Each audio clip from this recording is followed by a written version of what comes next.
Morning, it's 7 a.m. Welcome to ONNJ Mornings. I'm Ken Rosato. We will take your calls at 888-658-0234, 888-658-0234. Just talked to Mike Pavetta a couple of seconds ago. He says mostly cloudy, milder today, maybe a little bit of rain after the midday time. We head to meteorologist Mike Pavetta now. He has a first check of the Garden State forecast. And Mike, I just looked out of the thermometer.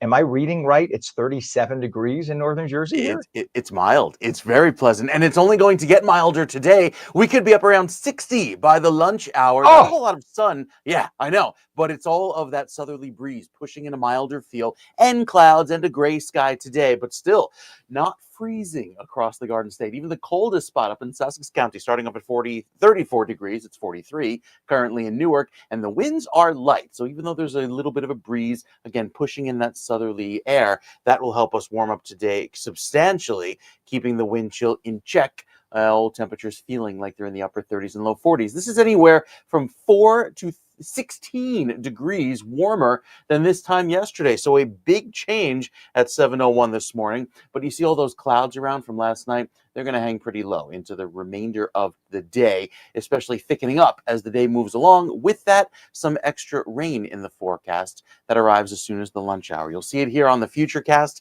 Temperatures spiking to 61 in Trenton by 1 o'clock, up around 60 there in Newark, 61 by 3. And then a few of these showers come in just in time for the evening rush. But it's primarily the northern sections of New Jersey as that little bit of moisture clips the Garden State north of, say, Route 78 later on today.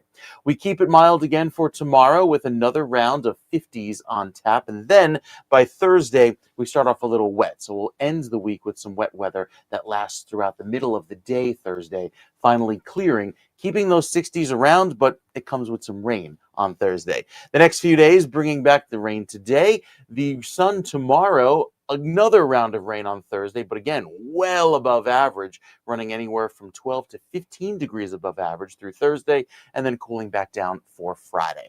We've got the details on what to expect this weekend with a check of your 7-day forecast. Ken, it's coming up in a few minutes. oh, you could say anything you want as long as it's followed by 50s. That's a good Yeah. thing, sir. Thank you very much. I appreciate it. Oh, by the way, Mike, just something to keep on in the back of your mind. Today is National Clam Chowder Day. So I'm going to ask you, are you a Manhattan or New England clam chowder guy? I'm a big New England clam chowder fan, but I won't turn down the Manhattan clam chowder. I'm See, equal I'm the same. opportunity here. I go just the opposite though, but either one is delish. But for some Mm, reason, I just like the lighter thing. We're going to turn this into a cooking show. So we will. It'll I'm follow. with you. So I'll just have to go whip up both. I'll bring them to you. You tell me which one you like. All right. All right, Mike. Thank you, sir.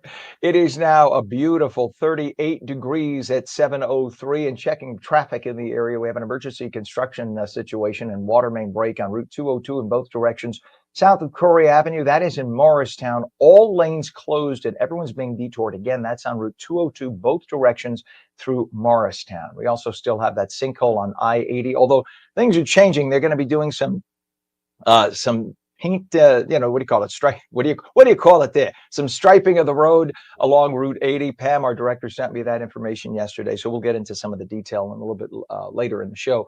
But I think there's finally a light at the end of the tunnel for that sinkhole, which is by exit 34, Route 15 in Wharton on I-80 that's been closed now for weeks and weeks and everybody being detoured off. And finally, we do have some delays on the Turnpike Eastern Spur, eastbound exit ramp at interchange 16E that's the Lincoln Tunnel exit.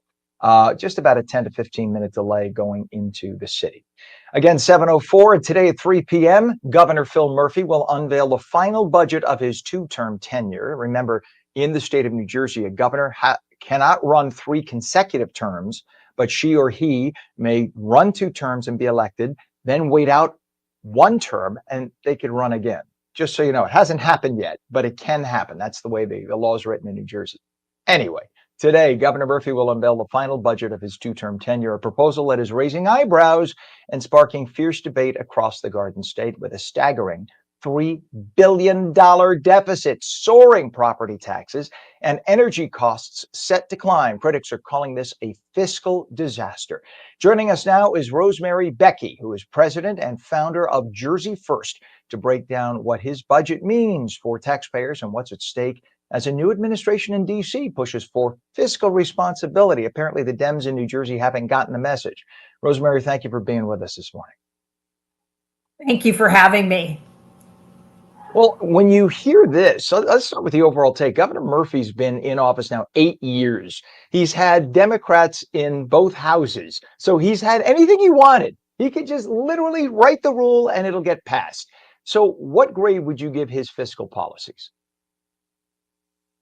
Frankly, I would give his fiscal policies a very failing grade. His spending has just soared throughout these 8 years. And in addition, the our taxes have soared. Our property taxes has increased. Individual and corporate taxes have increased, and it's really putting a strain on New Jerseyans. Yeah, well, this final budget obviously is coming at a time when DC is shifting gears, prioritizing the lower taxes for people and cracking down on waste, as we know with Doge. In fact, there's even a proposal by some in the state house here to have a New Jersey version of Doge. Don't know if that'll ever get passed. We can only hope. Meanwhile, New Jersey is facing a $3 billion deficit tied to runaway state spending. So, what's the real impact of a budget like that on families and taxpayers? It has a huge impact on families in New Jersey because again, as you pointed out, our spending is just out of control, and we honestly need to learn from what's happening at the federal level right now. We need to take a hard look at the way we're spending money and get that under control. Frankly, New Jerseyans can't afford it. They can't afford increased property taxes. They can't increase. You can't increase individual taxes or, frankly, sales tax anymore. Yeah, and unlike the federal government, which can just print money, you can't do that in state government. So Governor Murphy's proposing now some deep cuts to services in the budget, but critics point to recent big ticket items like that $193 million amount for the luxury sports stadium in Middlesex County at the college. And that is, some say, proof of misplaced priorities. When you're in this much debt, how do you spend that money? Are there specific groups that you think will feel the squeeze more than others with these tax hikes and spending decisions? The group I worry the most about is our seniors, right? They were promised several years ago a big property tax rebate, and those rebates aren't scheduled to start paying out until 2026. And with a $3 billion deficit, it's going to make it really hard for those payments to go out. And so I really worry about that we're going to break our promises to those seniors. And, there have been some Republicans threatening to sue the state over pork spending that only benefits certain political interests, like State Senator Declan O'Scanlan. We had him on yesterday. Do you think that's going to have an effect on the overall budget and how people respond to it? I sure hope so. I hope that it's a sounding board and it starts to resonate with people that we need to call on this Democratic body to enact real change here. I mean, we have to balance in New Jersey. We have to balance our budget every June. And we shouldn't be borrowing money or taking money from COVID funds or things of that nature in order to fund our government. And so I am hoping that by the legislature and others really making a lot of noise around this, that maybe we'll see some real change here. Yeah, and maybe unicorns will come out of the sky with candy for little children, and we will sing Kumbaya together as we hold hands, right? Now, I'm with you. We can only hope that. But what's so frustrating is I see the two extremes in my life that I'll share. And I've talked about this on this show many times. I live part-time in the state of Florida and mostly here in the state of New Jersey. And the state of Florida, years ago, New Jersey, you say, yeah, but the state of Florida is so much smaller. Well, now Florida is bigger. It's the third most populous state in the union. And they say, yeah, but the state of Florida doesn't have the education system that we have. Now the state of Florida's education system ranks significantly higher with better graduation rates and better colleges and everything else than the state of New Jersey. But the state of Florida doesn't have the services that we have. Now the state of Florida, side-by-side comparison, has better services, more funds, etc. So the excuses are gone. They don't charge a state income tax. And even though their property taxes have started to creep up, they're still nowhere near what they are here. And you get to live in the paradise of Florida. So the question is, how is it that they're able to make it work? And by the way, they have had a budget surplus in the state of Florida with no state income tax, I might add.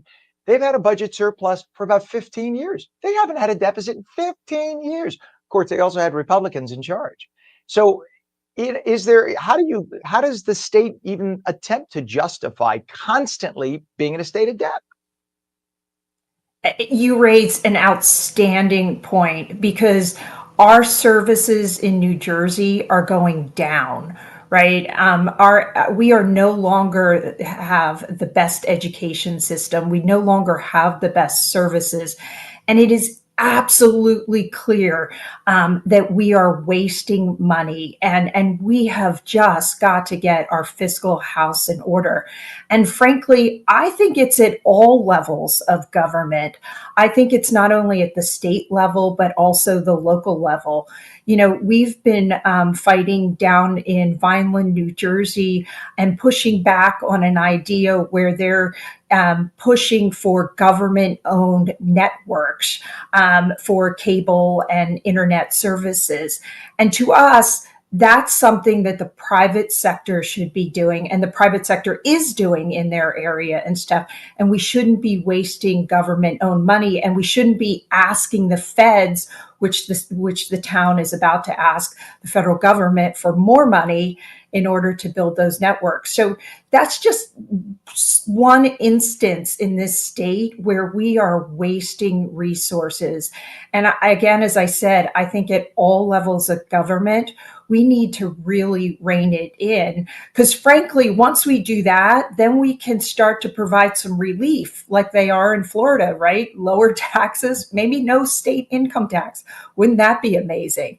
Lower property taxes. And frankly, if we lowered our corporate rate, we might attract more businesses and more jobs and more people. So, you know, I think you raise an incredible point that we ought to look to our neighbors, and we ought to look around this country and see who's doing it well. And frankly, regardless of it's a blue or red state, we ought to try to emulate it.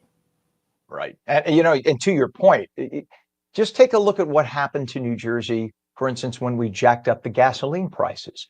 People used to come into Jersey. They would make it a Saturday from New York. They would drive in. I have a sister-in-law from Rockland County, and she was raised in New City in Rockland. And they used to make it, when she was growing up there, they would make it their Saturday thing, or their Sunday. Well, not necessarily Sunday because of blue laws, but the Saturday thing, where they would get in the car and drive down to Paramus or whatever. That was the thing. You came to New Jersey because we had low taxes. You could get your gasoline cheap. They literally, and then we have the best pizza in the country. That's one thing we still have. That's the main draw yet, thank God.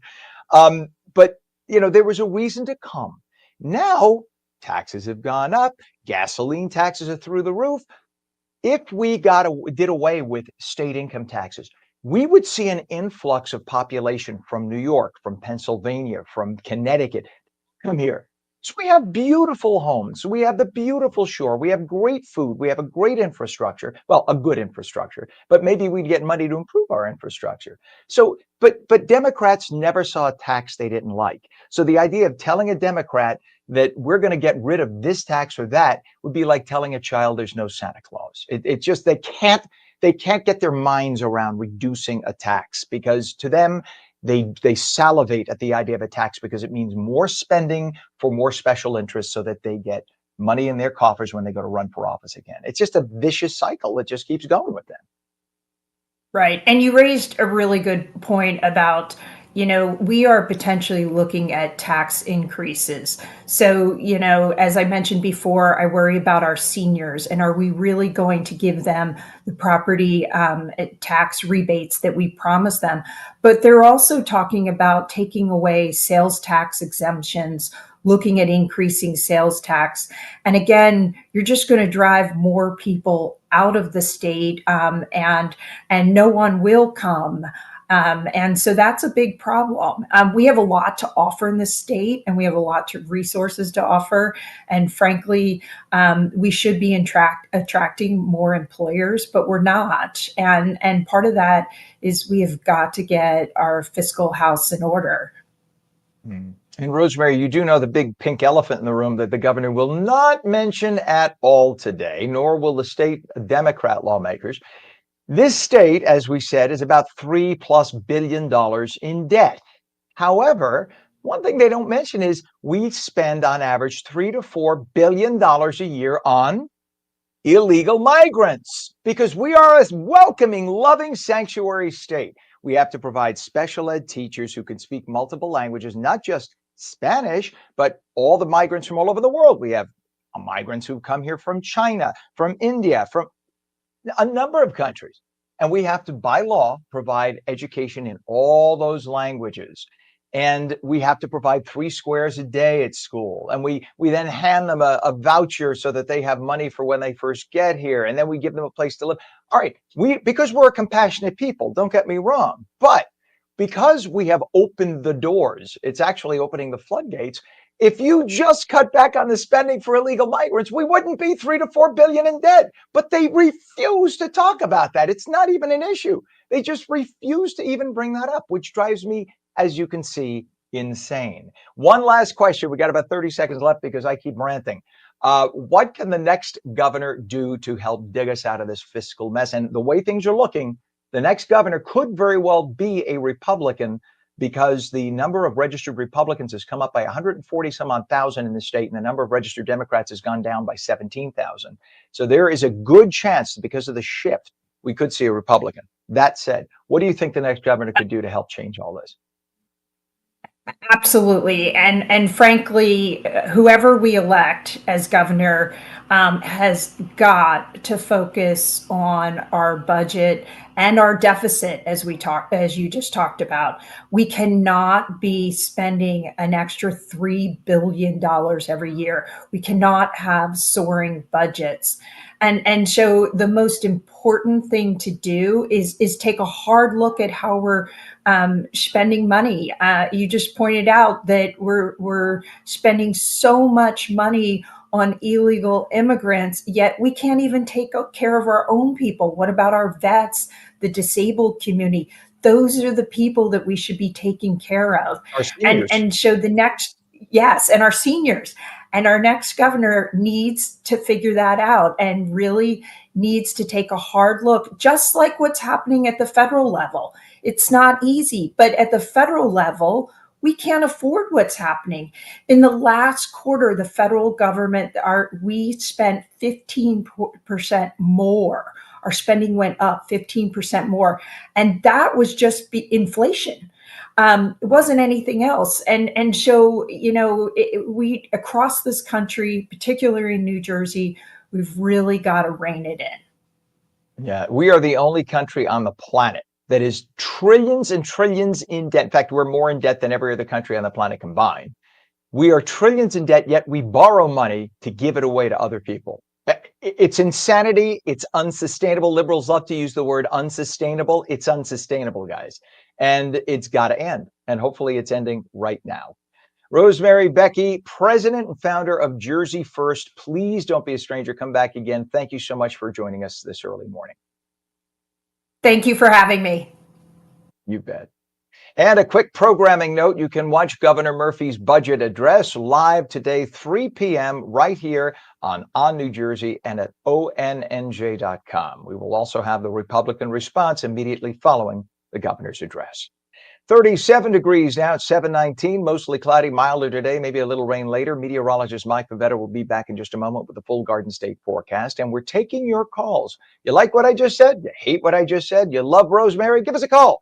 888-658-0234. 888-658-0234. You're watching On New Jersey Mornings. Don't go away.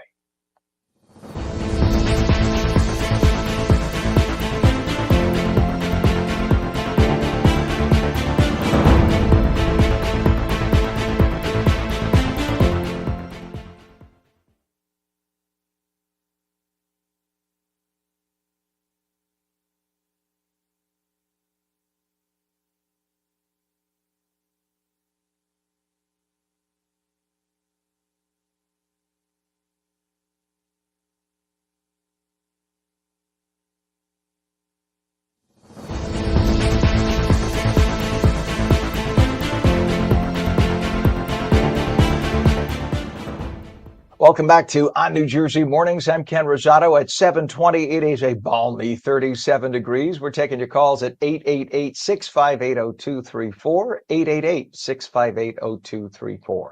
Mostly cloudy, milder today, though. Maybe a little rain later. Right to meteorologist Mike Pavetta with the Garden State forecast. Good morning, Mike. Good morning, Ken. Not as sunny as it was yesterday, but we'll take the mild weather, and it stays mild all this afternoon with a really pleasant feel working through as those temperatures gain anywhere from 15 to as much as 20 degrees by the later part of this morning into the afternoon. That's ahead of a front that pushes through. So look at all of this wind pushing in from the south, allowing for a beautiful warm up through the late morning and early afternoon. And then as this rain pushes in, notice temperatures take a little bit of a drop. They dip down back into the 40s and even some 30s by later on this evening into the overnight. It's a quick passing shower that happens just in time for this evening's commute, but I think clears out enough in time for tomorrow that we're back in the 50s again for your Wednesday before some more rain comes in. Later tomorrow night, last through Thursday morning, that next round of wet weather will move in. Give us those clouds with some showers throughout the day on Thursday, but again, back up around 60 statewide, so it'll feel quite pleasant temperature-wise, even though there'll be some light rain around in the forecast. Here's the system moving in from the west, all the clouds ahead of it, and then the showers will arrive later on this morning into the early afternoon. Currently, they're sitting over eastern Pennsylvania. So as they take over, it'll also improve air quality just a little bit. Anytime there's a little bit of light rain around, tends to drive some of those pollutants out of the atmosphere. Look at this, 58 in Freehold, 56 in Mattawan, slightly cooler there along the water because, again, that wind coming off from the south and southeast, so it'll add a touch cooler feel for you in Long Branch and Point Pleasant. So hour by hour beyond the rain that comes in for today and Thursday, we clear out on Friday. It'll be a beautiful finish to the week. Nice way to wrap up February. And then we start off March with a little bit of light rain again on Saturday. Some of that could be some light snowflakes there up in the northern sections of the state, but that clears for a very sunny day on Sunday. And we start to warm things up again for next week. So this milder trend we take, and it looks pretty good going into this weekend. Mild to start, 54 on Saturday with a mix of clouds and sun. Sunnier on Sunday, but it'll be much cooler at 37. That's not a trend of dropping off and cooling things down for next week. It actually warms up quite a bit. We'll show you that coming up, Ken, with the 7-day forecast. We'll see how warm it gets for March. It's coming up in just a few minutes. Can we get 80? 80. Come on, 80. Come on. This isn't Florida here. It's still New Jersey. All right. All right. Fine. Reality check. Thank you so much, Mike. It is 7:23 now, 37 degrees and checking traffic. We have a crash on the Turnpike, Hudson County Extension, eastbound just east of Interchange 14, which is I-78 in Newark, one left lane blocked. Crash on Route 17, southbound south of Summit Avenue in Hackensack, left lane is closed there. Emergency construction and a water main break on Route 202, both directions south of Corey Avenue in Morristown. All lanes closed and people are being detoured. And of course, we still have that emergency construction and sinkhole on I-80 eastbound at exit 34, Route 15 in Wharton. All lanes closed, you're being detoured, but they are starting to make some progress finally. There's some road painting on the other side of the highway. They're putting down new stripes. I had a little blacktop there, so that's good news.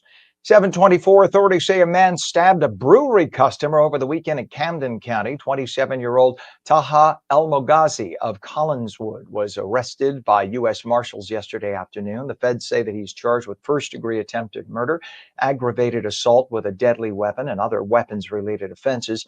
for the attack at the Raccoon Tap Room. The 30-year-old Mount Laurel victim is in critical condition. It's not known what led up to the stabbing. 724, the Hoboken Path Station has finally reopened this morning after being closed for nearly a month. The Port Authority said the station was closed for much-needed repairs. Hoboken commuters were forced to find other ways without the Path terminal, including ferries and buses. The Super Bowl champ Philadelphia Eagles, or as they say it there, Philadelphia Eagles, winners of their second Super Bowl in 7 years after beating the Kansas City Chiefs earlier this month, would love to visit President Trump this time around. Remember, last time they had no desire to visit. The White House has not yet extended the invite, though. They might be a little sore from what happened 8 years ago. Seems streamlining a bloated government, saving billions, trying to broker peace in the Middle East and Ukraine, and rooting for the U.S. hockey team has taken a lot of time in the White House.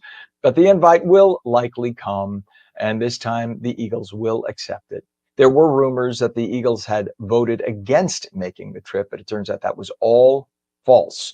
The report seemed plausible at the time, though, because the Eagles and Trump had failed to come to terms on that visit, as I mentioned, when Philly beat the Patriots back in the Super Bowl in 2018, amid the player kneeling controversy, of which Trump was a big critic, and so were most Americans, by the way, and several players voted not to attend, and that made everybody not come.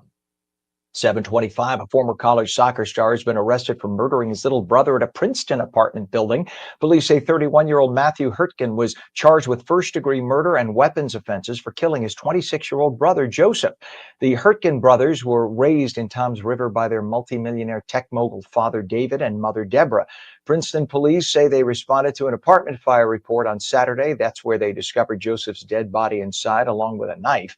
Police believe Matthew used the knife and a golf club to brutally assault and murder his brother. They say he also killed his brother's cat. 726, Vivek Ramaswamy officially launched his campaign for governor of Ohio yesterday, saying America is back and it feels fantastic. Ramaswamy, a former 2024 presidential primary candidate, was briefly co-head of Doge. If there was any doubt that many federal employees are doing lots of things other than work while they're staying home, supposedly working from home, here's something that may convince you they're doing otherwise. Published reports say in the National Security Agency, a current and former employee have handed over chat logs from the NSA's Interlink messaging system. The logs dating back through the Biden administration are lurid, featuring wide-ranging discussions of sex, kink, polyamory, and castration. This is a work website during work hours when they're supposed to be doing government work for a six-figure income. So that makes you scratch your head rather, about what was on their mind. On a secure government messaging program, nonetheless. One popular chat topic, by the way, male-to-female transgender surgery. The employees discussed hair removal techniques, estrogen injections, and some very lurid sexual details that even I don't feel comfortable sharing with friends. The revelations come at a moment of heightened scrutiny for the intelligence community. The Trump administration has accused intelligence agencies of going woke, prioritizing left-wing activism over national security. Now, these chat logs have been confirmed, and they have confirmed their suspicions and raised fundamental questions about competence and professionalism. You think? 728, the bank accounts of liberal nonprofits administering a $20 billion climate program have now been frozen as the program faces significant scrutiny from the Trump administration. One program in question, funded by the 2022 Inflation Reduction Act, which did nothing to reduce inflation, actually did the opposite, provides $20 billion to help finance the deployment of so-called climate-friendly projects, though it fails to define what those climate-friendly projects are. $20 billion for that undefined thing. Last year, the Biden administration awarded tens of billions of dollars to 8 leftist institutions that were put in charge of doling out the cash to socialist environmental fantasy projects under the guise of stopping climate change. And that is now being investigated by the folks at Doge. Trump's new EPA administrator, Lee Zeldin, has been a critic of the program and has frozen the accounts of at least some of those 8 organizations in recent weeks. It is 38 degrees. Wow, at 729. The phone lines are open. We'll take your calls at 888-658-0234, 888-658-0234. When we come back, meteorologist Mike Bavetta says it will be mostly cloudy, milder today, maybe a little rain afternoon. His full Garden State forecast in a moment. You are watching On New Jersey Mornings, seen daily on ONNJ.com, Roku, Fire TV, News On, Samsung TV Plus, Apple TV, YouTube, Facebook, and X. And now we stream live on Rumble and Twitch at twitch.tv/On New Jersey. Spell it all out. We're coming right back.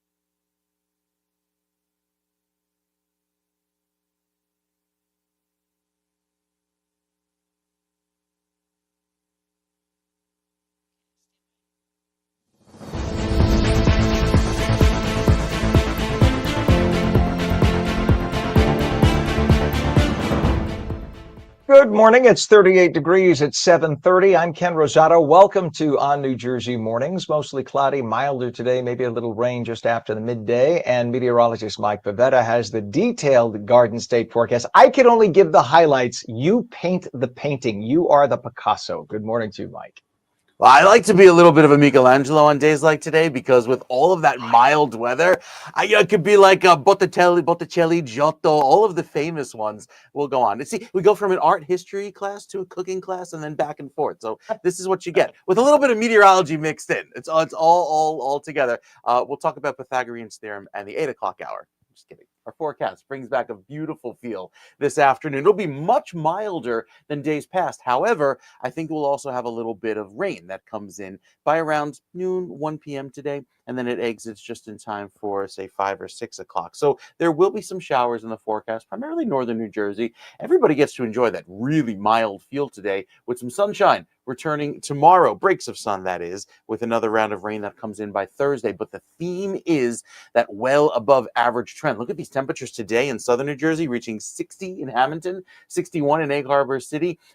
As you head toward the coast from, say, Manahawkin down to Atlantic City and Ocean City, there is a slightly cooler feel, even toward Cape May, thanks to that breeze coming in off of the water. But look how the high of 52 is the statewide average really soars above the average high where we should be this time of year at 45 degrees. Sun rising earlier and earlier and sun setting later and later, 5:44, your sunset time this evening. So a look at the clouds picture shows we had a pretty gray start to the day, but there's some breaks in the clouds, especially in southern New Jersey, that are working their way through. It doesn't last. I think ultimately it's a generally overcast day with some more rain chances that come in. So this morning we have this system working through the Great Lakes, which starts to move across the northeast into Pennsylvania and then across to New Jersey by later on today, and mostly clipping just the northern sections of the state, maybe a light drizzle later on by the evening hours across central and southern. It's again kind of putting along here, not taking its time moving out and giving us that chance of rain later on today. Thursday has a better opportunity for rain statewide, and then while Saturday's rain chances are quite low, there's still that potential for a flake or flurry in there as it will be cold enough early on in the morning.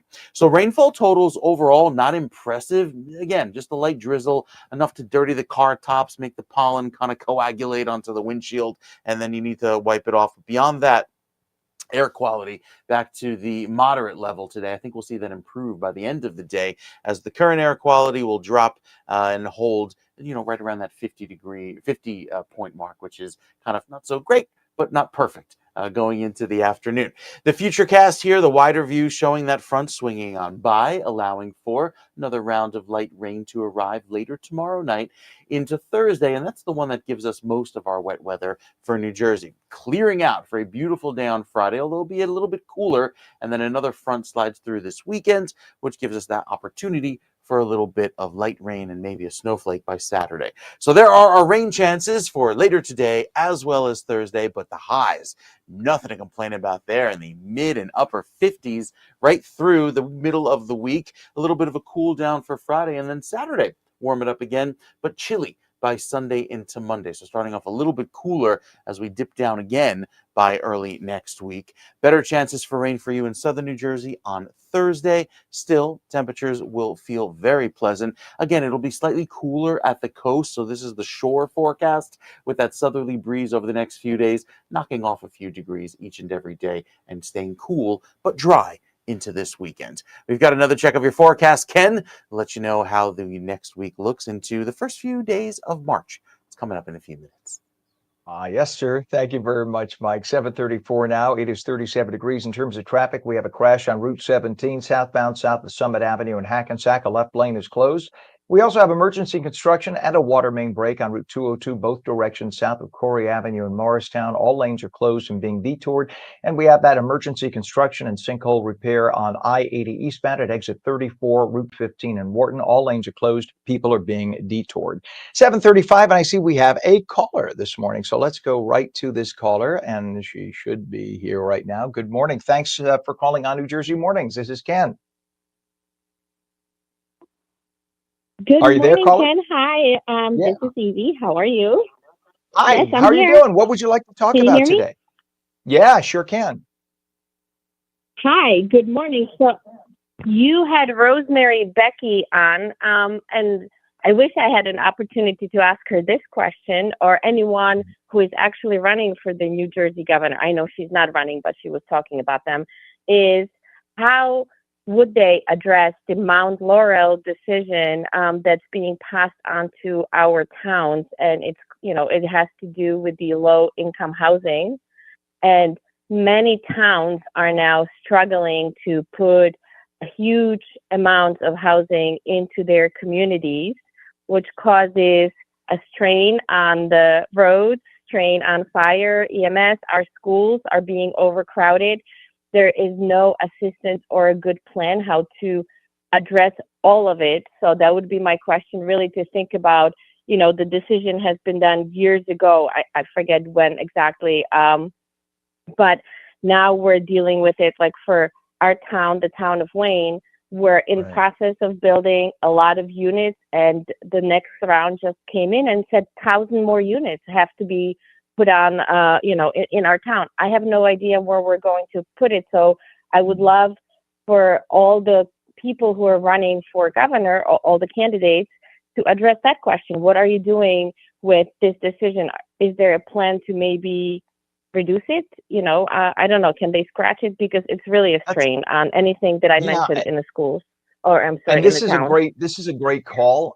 This is something that has been plaguing, if you will, local communities, municipalities for several decades, because once people accepted federal dollars in order to improve their downtowns, et cetera, with it was the quid pro quo that they would build lower, moderate, et cetera, income housing. And a lot of communities took that federal money, and then for decades, they've been putting off doing the other side in terms of building some low income or affordable housing. So you know what? We have a guest coming up right now. I'm going to bring him in on this because he's a political expert. So I thank you for your call. I'm going to drop you now, but we're going to have him join us right now, and we'll have him talk about that. There he is on the screen. So let me introduce you properly. With this year's race for governor heating up, a question keeps coming up: can the New Jersey GOP pull off a win? And to break it down, the guy on your screen, we're talking with Micah Rasmussen, who's the director of the Rebovich Institute for New Jersey Politics at Rider University. Micah, thanks for being with us. You heard the caller there. That's a good topic. I think you would probably be able to hit. Can you address what the caller just talked about? Oh boy, if I could, I would bottle it. So, New Jersey, you're correct that there are some federal requirements in place, but there's also state requirements. Our state constitution specifically says that we can't zone, towns can't zone in a way that prohibits poor people from living on the wrong side of the tracks or the right side of the tracks. Right. And so there's been this Mount Laurel litigation for, as you pointed out, Ken, 50 years. And there have been various iterations on how towns have met their obligations over the years. I think we're now entering the 5th round of obligations. And each round, the state determines what the need is. And I don't think we can really dispute that there is a massive need for affordable housing in New Jersey, right? We all feel the market pressures that are going on. If we're selling our home, we see it in the price that's reflected. If we're buying a home, if we are unfortunate enough to be buying a home, we certainly understand what the market, how the market is behaving. There's just not enough housing in the state, and so certainly towns don't like the obligations that they have to build dozens or hundreds of units, and there are big changes going on in towns.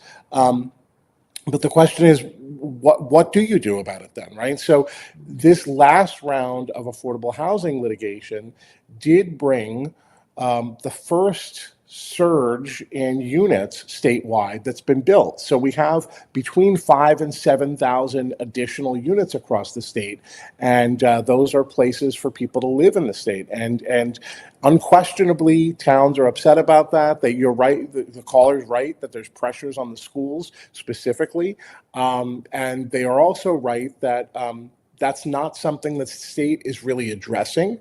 When they say you have an obligation to build, they don't say how can you make up those additional costs. So they fall on the property taxpayer, the individual property taxpayer, to pay those additional students, pay for those additional students and classrooms and teachers that are required. Mike, if I could Go just ahead. jump in really quickly, Yeah, don't they please have do. the I'm option? sorry. Yeah, no, you're great. You're No, fine. I'm Please, we got giving lots like of 50 years of history, but please, I'm I glad. appreciate it. I'm glad. You know what? Even because I only moved to New Jersey in 2024. So I'm sorry, 2004, not 2024. Wow, Okay. 2004. So I'm not a lifer in New Jersey. I mean, the time flies. But this is true in New York too. They had the exact same circumstance. Anywhere you accepted federal dollars, you had the consequence, if you will, of dealing with low income housing. But today, low income housing, or moderate affordable housing, as it's called, it's not just about, I think people have that image in their minds of people who are homeless or drug addicts. Yeah. We're talking about young couples. We're talking about people who want their first home. It's not necessarily, as years ago, we picture the person on the other side of the track, so to say. That's a lot of people today. That's a And really, because you really have, important right? point. Absolutely. And rather just to hit this, and you could, I just want to, and you could take No, this you're too, right. that the communities also allow for veterans housing, so that if you don't, if you think it's Yep. going to cost a fortune because of school districts and things like that, and people coming in with young kids, the local communities can build housing for veterans, and now you're not dealing so much with the schools, and still satisfy the obligation. So there are That other ways around this, right? There are, yeah. There's a town near me, Robbinsville, that has this Project Freedom, which is exactly what you describe it to be, and it's in other towns as well. And you're right, Ken. We have to change our view of what this is, and we have to change our view on who this is for. We can all identify with the fact that the market is pricing people out right now. We all hear stories, if not ourselves, about people who are making offers of 10, 20, 30, 50, $100,000 over the asking price and still getting priced out of the market. So, this affordable housing, there is housing for the very, very low income. There's housing for not so low income, moderate income. And so there are different levels. And it does look very different than what we would have called years ago projects. That's not really what it is. In fact, in Long Branch, we're probably all familiar with Pier Village and the beautiful development along the ocean. Well, their affordable housing, which is a couple blocks from there, is mimicked to look like that. It's not exactly like that, but it has that look and feel. The idea is to give people a sense of ownership, a sense of pride, want to keep up that beautiful new neighborhood that's been built there. And it is a very successful program in that community. It's an integral part of their community that they've found a way to integrate with their town. I mean, that's brilliant. And when you give people that start, when you get people into the system so that they feel included, then the outcome is going to be different, right? And when people feel like Absolutely, they're yeah. part of the community, as opposed to you stay over there, you're not equivalent to us. When you give people that little hand up, just let them be part of the community and feel like part of it, you will see a very different outcome later. The kids will be part of the community. They're not going to grow up feeling like outcasts. It's a whole different approach. So We yeah, don't want I think stigma. this is brilliant. Yeah, we don't want Absolutely. And this is stigmas. the way Yeah, to end it. yeah, I'm with you yeah. 100%. And by the way, I've evolved on this because I pictured 20 years ago exactly what you said, the projects. And I think everybody fears it. My father was raised in the projects in Yonkers. So, that's what I envisioned. And I think we've got to get rid of that. If we don't want projects, we don't build projects. How We don't about build that? them. There's We a have way to we do can it, decide right? what we want to build. In fact, some towns meet their obligation by saying, okay, developer, you want to build a neighborhood of houses that look like every other house. A couple of the houses in that neighborhood need to be designated for affordable housing. So you'd never know if you drove down the block which ones are and which ones aren't. It's really up to the town. You're exactly right. The state is saying, here's your obligation. They're not saying, here's how you meet it. You decide as a town what makes sense for you and how to meet it. This is great. Mike, and now our executive producer Gerald's like, okay, we had all these questions for Mike. We didn't touch any of them. Let me get on this. We have about 5 minutes left, if that's okay. Yeah. Back in 2021, Republican Jack Ciattarelli came very close to unseating Governor Murphy. Obviously, I mean, we went to bed thinking it was going to be Governor Ciattarelli in the morning, and then we woke up and we saw that no, they counted more votes, and that wasn't the case. So there were about 84,000 votes that That's Governor right. Murphy won by. So how significant was that razor-thin margin in shaping the outlook for this year's race, considering now that we have 145,000 more Republicans who have voted, who have registered? I mean, the Democrats still far outnumber Republicans in the state, but 145,000 increase is a very substantial increase at a time when the Democrats have now lost about 41,000 registered voters. That's exactly right. So you have a swing of almost 200,000 votes, registered voters, an improvement in the electorate, almost to the tune of 200,000 voters toward the Republicans since Ciattarelli lost by 84,000 votes. So that suggests to me, at least, and this is the way I frame this, was I'm asked all the time, do Republicans have a chance in this race? The answer is absolutely yes. Their chances are improved since that election of 4 years ago, and that was so close. They are even further improved today. The climate is even better for them today. Yeah, especially, I mean, in November, it came ridiculously close. And I say that because we have traditionally thought of New Jersey as a somewhat blue state. You can't, I mean, we have David Wildstein out all the time. And whenever I say New Jersey's a blue state, he goes, well, it's a blue state. It's more purple because we've gone, it's like a pendulum. We've gone back and That's forth. Exactly So, it. Yes. Right. Now pendulum is an important term, and it's a good term to remember, because we are in the middle of probably the best climate for Trump. If there is a honeymoon period, he is in it now, and he may or may not be in it come November, right? I think there's a lot of evidence that his approval rating is falling back down to earth. He's doing a lot of controversial things. He's taking on a lot of sacred cows. And so you get that sugar high when you're first elected, and everybody says that they're, want the new president to do well.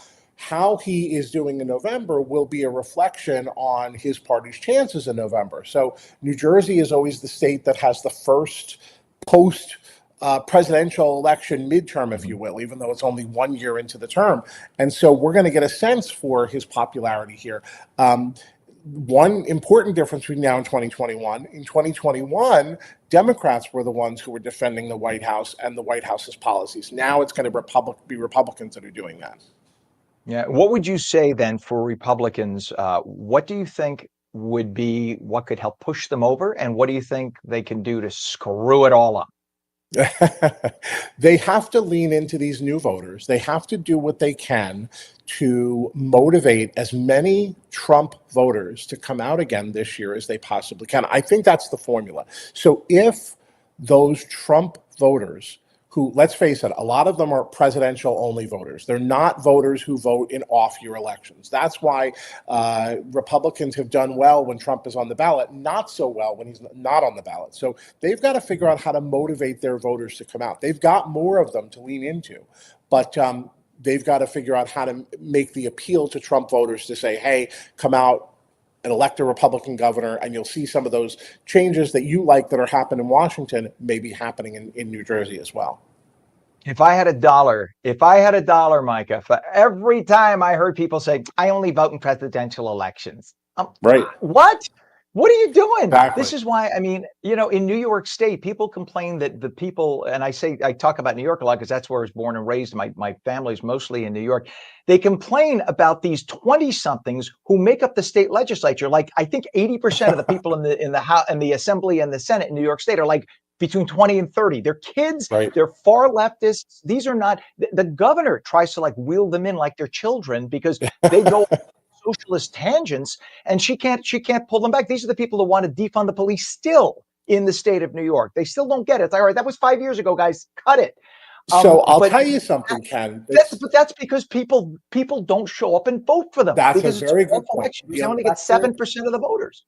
That's a very, very good point. You have a completely different electorate in non-presidential years than you have in presidential years. That's a big part of it. There's other things too, and you know, this doesn't necessarily fit into today's topic, but New York has a full-time legislature. They pay a full-time salary. I don't remember what the amount is right now. But in New Jersey, we don't have that. We have a part-time salary and a part-time legislature. When you pay a full wage, you are getting people who can afford to work in that wage and for that amount of money. Here in New Jersey, you probably can't work full-time in legislature. There are a couple who do, but they're mostly retired. And so you get a different life cycle of people who are running for the legislature. But yeah, in New York, and there's a couple of other states, Wisconsin, California, you get people who are sort of professional career legislators who can afford to do just this, and you get a more partisan legislature in some cases. See, I did not know that. I did not realize, and I should know that. I'm ashamed I didn't know that, but I'm glad I was educated right now that New Jersey's. I knew that many of the state legislators have other jobs, even other elected Yes. offices, but I didn't realize that it was only technically considered a part-time job. Thank you for Yes. clarifying that for me. I appreciate it. And it's just do you- little do you things like see- that make a difference. Right. Certainly. And do you see, and we got about 30 seconds left, do you see President Trump coming to New Jersey to campaign for whoever the Republican nominee is, except for our good senator who's in the race? Who doesn't like Trump? Well, that's a But good other question. than that, If yes, it do you was- see that let's making a say difference? Let's say he were to endorse Spadia. Spadia would go all out to get him here. He would absolutely want him here. Jack, maybe he's trying to ride that line a little bit, right? It really depends on the popularity, but it's going to depend person by person. Democrats would probably get very excited about that. The closer we get to November, the more his numbers fall. They'd say, yeah, bring him in. That's fascinating. And that's a very good point, because what we see right now may not be the case in 6-8 months. We'll see where it We're in a goes. And rapidly traditionally, changing time. hey, there's a honeymoon period, right? And the honeymoon period That's kind of it. wanes up. The excitement goes away. So, all right, Mike, I could talk to you all day, but I know that the producers Me are going to too, Ken. I Thank you. appreciate you every time you come on. Micah Rasmussen, director of the Rebovich Institute for New Jersey Politics at Rider University. Thank you so much for joining us this morning. Thanks Come for back having again. me. You bet. I appreciate it. Sounds good. And a quick programming note, too. You could watch Governor Murphy's final budget address live today at 3 p.m. right here on New Jersey and at ONNJ.com. We will also have the Republican response immediately following the governor's address. It's 7:52. You know, I'm going to tell our producer, our director, rather, Pam, excuse me, I'm running so late here it's my fault. Let's just go. If Mike is ready, we'll give him about a 30-second heads up because of our time here. There you go. I see Mike coming in. Mike's like, thanks, Ken. You went right through the break. But Mike is too nice to me, and I appreciate him. Mike Favetta, meteorologist, with a mostly cloudy and milder day today, maybe a little rain, but it's the milder weather that kind of puts me in the good mood. So always happy to share good news, Ken, especially when it kind of is like a taste of spring today. I had defrosted some of the soup yesterday, figuring it'd be kind of a soup week, and then look at this, with temperatures already climbing into the mid 50s today, maybe making a run for 60 by this afternoon. It'll feel quite pleasant. Now, there will be some light showers around, so it's not all sunny all day. A few clouds around with the chance of a little sprinkle there across Wayne and Hackensack. Temperatures well above average this afternoon. And like I mentioned before, we have another chance of showers by the time we get to Thursday. So Thursday's system currently sitting in the upper Midwest. It'll take a dive down across the Great Lakes and arrive here with a little bit of light rain across New Jersey by the time we get to Thursday, maybe lingering into Thursday night. So it's a little bit of a faster moving system, but allows for another round of wet weather before the week is through. Friday is nice and dry, but Saturday has another round of clouds and showers that comes in. So even though it cools off a little bit with sunshine for Friday, look at Friday night, clouds return, maybe a few spotty sprinkles or flurries around for Saturday, and then that will clear by Sunday, allowing for a cooler finish to the weekend. So yes, there is the potential for a little flake or flurry in the forecast on Saturday morning, specifically for northern sections of the state, but beyond that, Sunday looks dry and cool. 37 degrees to finish out the weekend. I think there's a little bit of a warm up again next week. We'll let you know more about that with the 7-day coming up again. Ken, that's in a few minutes.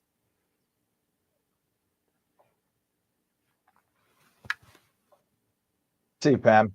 Pam is checking in our next caller. That's why it's my. I screwed Right. everything up for everyone this morning, Mike. It's my fault. All right, sir. Thank you. We'll check back with you in just a few minutes. We appreciate you, buddy. It is now 37 degrees, 38 degrees, actually. It's 7:54. Quick traffic check. We have a disabled truck on the Jersey Turnpike, Hudson County Extension outside exit 14B, Liberty State Park in Jersey City, and that has all lanes blocked. Again, Jersey Turnpike, Hudson County Extension, Jersey City, all lanes blocked right now. On the Turnpike, we also have, let's see here, one right lane blocked on the Jersey Turnpike Hudson County Extension just outside Newark. Disabled tractor trailer there. We have a crash on Route 17 southbound south of Summit Avenue in Hackensack with a left lane closed. And we still have a problem with a emergency construction zone and water main break on Route 202, both directions, south of Corey Avenue in Morristown. All lanes closed and being detoured. We still have that I-80 mess eastbound at exit 34, Route 15 in Wharton. I-80 still has that sinkhole being repaired. It's going to be a few more days at least. We'll keep you updated on that. 7:55 is our time, and if it happens in Trenton politics, there's one guy who knows about it, New Jersey Globe editor David Wildstein. He breaks it all down for you with the Inside Edge. Morning, everybody. Welcome to the Inside Edge. Today is Tuesday, February 25th.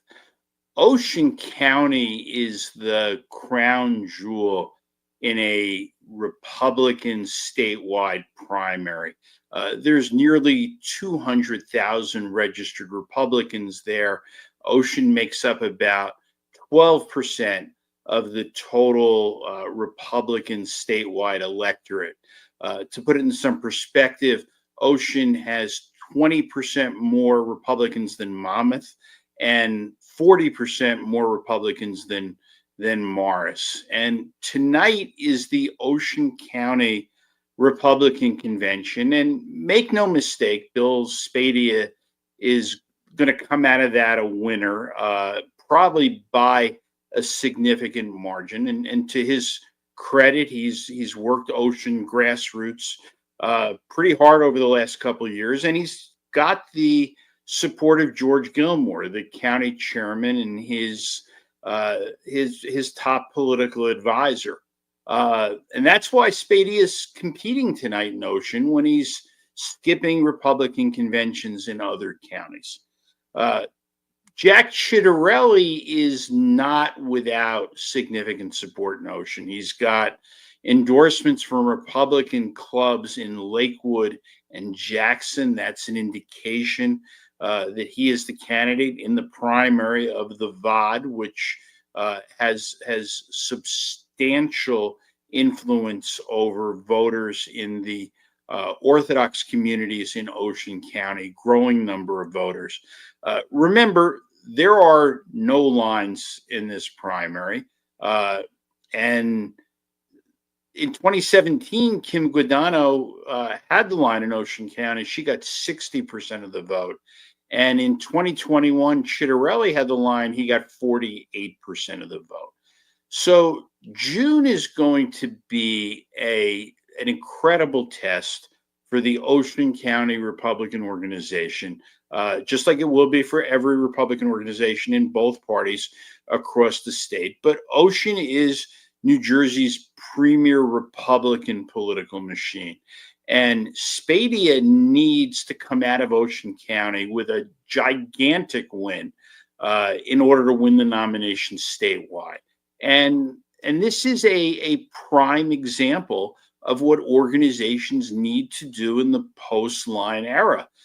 They can't rely on a preferential ballot position. So they're going to have to come up with different ways of turning out their voters for their candidates to prove their power and their relevance. By the way, tonight, Passaic County will also be awarding their endorsement. Chitarelli is certain to get that. And just like Ocean, Passaic's going to have to figure out new ways of delivering votes in a lineless primer. That is all I have for today. Thanks, everybody, and I'll be back tomorrow. Only David Wildstein. I love how after 4 minutes he says, "That's all I have for today." He's unreal. The man knows politics in Trenton like nobody's business. 7:59 now. It's 38.5 degrees. When we come back, meteorologist Mike Pavetta says it'll be mostly cloudy, milder today, maybe a little rain later. He'll have the full Garden State forecast, and we will continue to take your calls. We want to hear from you. 888-658-0234, 888-658-0234. You're watching On New Jersey Mornings, streamed on ONNJ.com, Roku, Fire TV, News on Samsung TV Plus, Apple TV, YouTube, Facebook, and X. No excuses. You can get us everywhere. We're also live now on Rumble and Twitch. Just go to twitch.tv/On New Jersey, all spelled out. We're coming right back.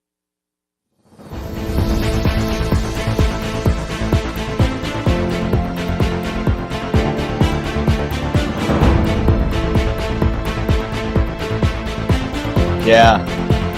I also see somebody called and hung up. 1 second. That's it. We're suddenly getting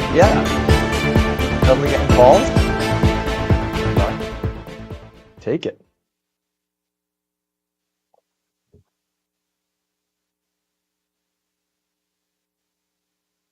We got that. We'll go to Mike.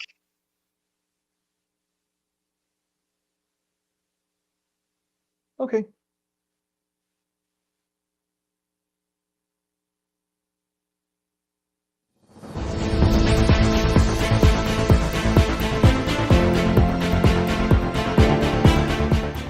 Good morning. It is 8 a.m. Welcome to On New Jersey Mornings. I'm Ken Rosato. We'll take your calls at 888-658-0234. 888-658-0234. Mostly cloudy, milder today, maybe a little rain later, right after the midday time. We head to meteorologist Mike Pavetta, a check of the Garden State forecast on Clam Chowder Day. Good morning to you, Mike. Yeah, the poll is up on Instagram, whether you prefer the New England or the Manhattan or just, soup in general, because it's kind of feeling like that, given how there's a little bit of gray sky, a little bit of light rain, but we need the rain given how dry the weather has been. The drought monitor sees a little bit of an improvement, with the worst, the most extreme part of the drought right now across southern New Jersey. This red was actually spread all the way up to the northernmost section of Monmouth County, and the orange there showing the severe drought was kind of more expanded last week. Because of that rain that we had in the last 2 weeks, that's improved quite a bit. And that's also sent some of the weather stations above average over the last 30 days, at least above 100% of normal rainfall. We're still running at a slight deficit, but not all that bad considering it's been quite dry beyond that. So looking ahead into the first week of March, with the Climate Prediction Center puts out their kind of overall view of the country to see what areas will have above average chances of temperature or below average. Well, we are joining much of the eastern half of the U.S. with above average chances of warmer weather. That's great. It also brings in the potential for above average chances of rainfall too, which is, again, a very springtime thing. You would expect to get that this time of year. So that covers the Garden State from top to bottom going into the first week of March. Beyond that, I think we'll keep seeing these milder temperatures around. So this is kind of a taste of what's to come, especially as we head into Thursday and Friday with highs that'll be around 60 today, and again, do it tomorrow and Thursday, at least the upper 50s at worst. Saturday and Sunday brings back a little bit of a cooler feel, specifically by Sunday with that front pushing in, and then we're back down in cold territory by Monday, climbing only to 39 by Monday afternoon. So we kind of get these, on and off days of very mild weather, followed by some bitter cold. There will be another round of rain, a better chance for you in southern New Jersey on Thursday. But notice the shore points, because you find yourself close to the water. This is the time of year where Places inland like Morristown, Flemington, back over, in interior portions of like Jackson, New Jersey, will have afternoon highs in the upper 60s and low 70s. But you head to the beaches, and because the water temperature is still 40 degrees, it'll feel so much colder right on shore. That's reflected here in the 7-day, with the temperatures along the shore points only climbing into the upper 30s by early next week. So a little bit cooler until that ocean warms things up there along the shore. We'll take another check of your forecast, Ken, coming up in just a little bit. All right, Mike, thank you so much, sir. It's 8:04. We have 39 degrees. Can we get 40? Can we get 40? We keep our fingers crossed. We have some traffic to tell you about. A disabled tractor trailer and in the New Jersey Turnpike, Hudson County Extension, eastbound New Jersey Turnpike north in Newark. One right lane is blocked. We have emergency construction, a water main break 2 on Route 202, both directions, south of Corey Avenue in Morristown. All lanes are closed, still being detoured. And we have that emergency construction and that's sinkhole repair, not pothole. It's a big pothole that's 40 feet around. That's a big old pothole.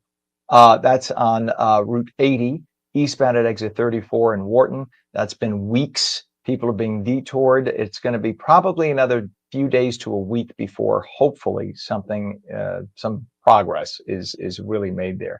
And finally, we have delays on I-76 westbound. That's from exit 1A, Route 42, I-295 in Belmar to east of exit 1C, Market Street in Gloucester City. All lanes are open, but there are delays at this hour due to volume. 8:05 is our time, and we're diving into a growing crisis in our communities. It is the flood of illegal tobacco and vape products, including flavored vapes that continue to evade state and federal bans. Let me just ask, Pam, are we good?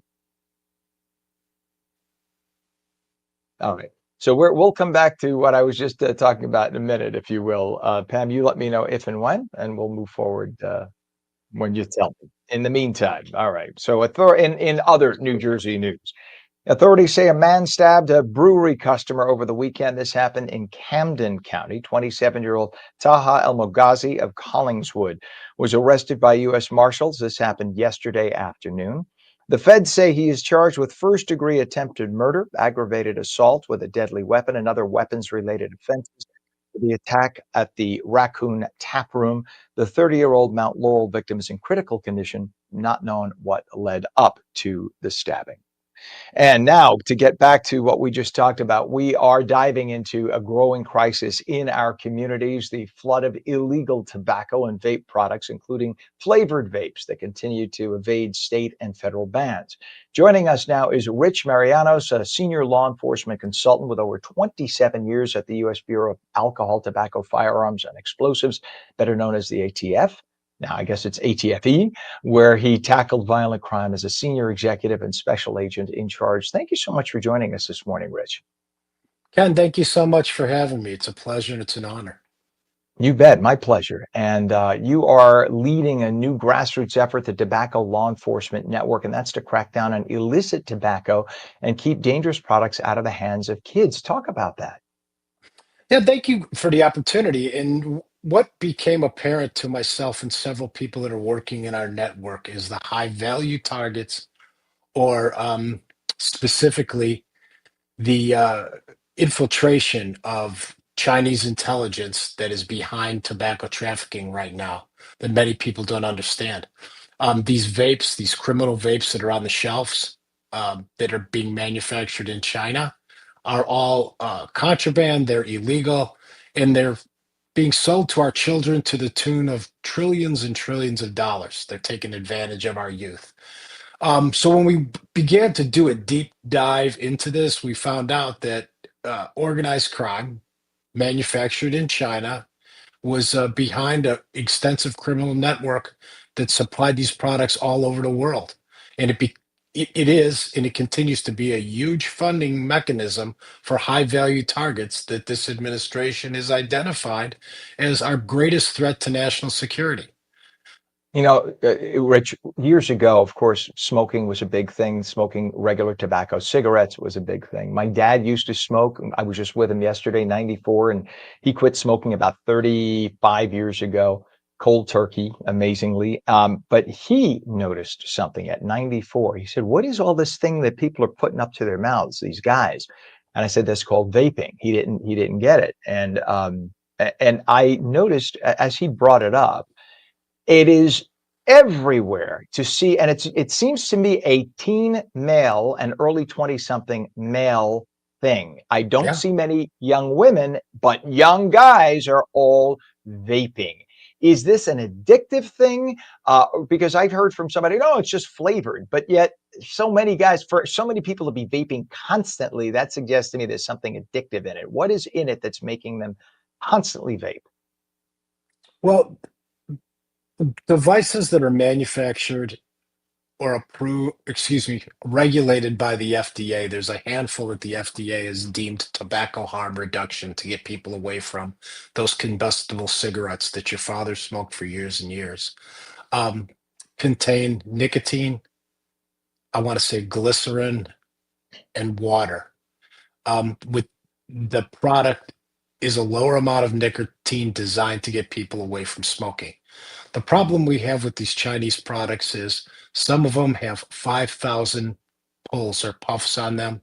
And this is what the kids are using with no FDA regulations, no government control, no deemed okay to be sold in stores or products to be put out there. And we don't know what's in them. Uh, and the biggest problem is we don't know who's behind the manufacturing other than now the criminal element. So what presents the biggest problem is the original idea of getting people away from combustibles has been somewhat destroyed and taken away by these criminal products that are everywhere. And it Mhm. takes people away from the 8 out of 10 kids that are out there, and it's a number that fluctuates through data that are using these things. It's an epidemic in our country. You talk to That's huge. counselors, teachers, school resource officers, and there's more young adults using vapes than ever before, and we don't know what it's doing to their system. Now, the I regulated figured. ones, absolutely, we understand, but the unregulated criminal vapes, no go. Yeah, and Rich, why do you think the federal government has just not done more to put a stop to it?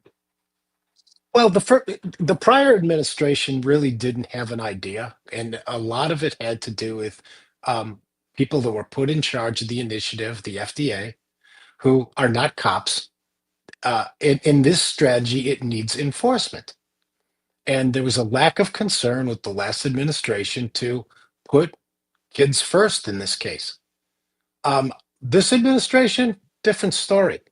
Just Mhm. recently, the president announced a full court press to force the FDA to get engaged and to go after these criminal dealers, sellers that are putting this in the hands of the community and begin to use state and local resources to enforce the sale of some of these vape shops that everything they sell is 100% illegal and contraband.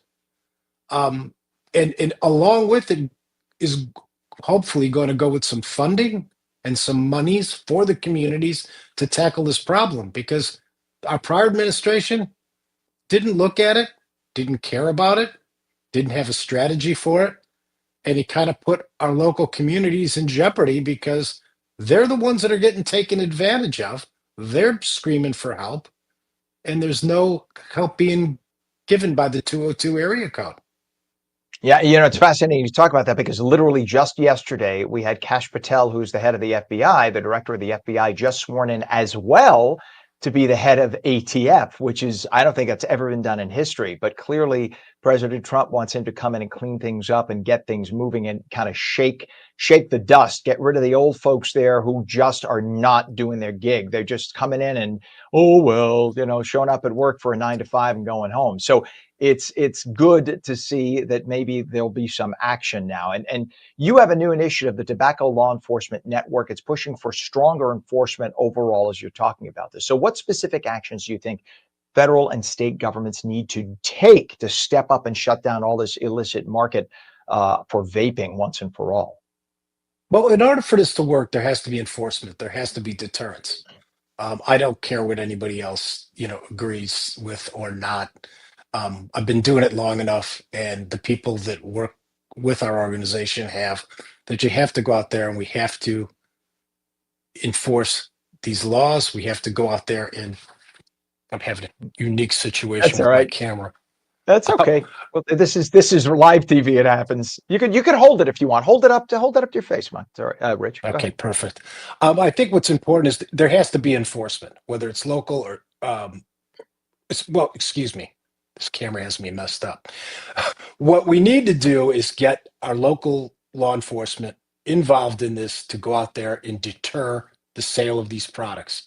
We can't begin to do it from Washington. We can't begin to do it from a federal agency. Just recently, Pam Bondi, our AG, said that she wants ATF to concentrate more on guns and gun violence, which is great. So that leaves us the ability now to get some of those monies that were used for tobacco enforcement and put it in the hands of the chiefs of police, the narcotics units, the quality of life units, to go out there and identify by working with the schools, working with the school resource officers, and finding where they're being sold, how they're being put out to the kids, and how do we decrease this number from 8 out of 10 down to a reasonable number, and how we can get the marketplace back to a tobacco uh, harm reduction strategy, whether these vape products are used to get people away from cigarettes and also get them away from these illegal criminal products.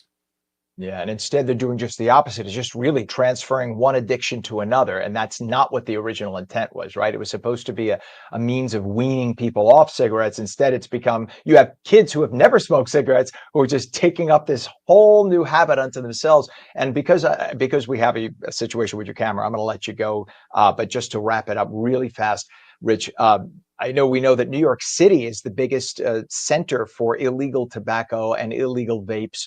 And hopefully they may be passing a new law. And again, President Trump talked about this years ago as being a big problem. And we're hoping that Kash Patel now, as head of ATF, could maybe change things. Rich Marianos, we want to have you back on. We could talk more. We'll have the camera fixed. Senior law enforcement consultant with over 27 years at the Bureau of Alcohol, Tobacco, Firearms, and Explosives.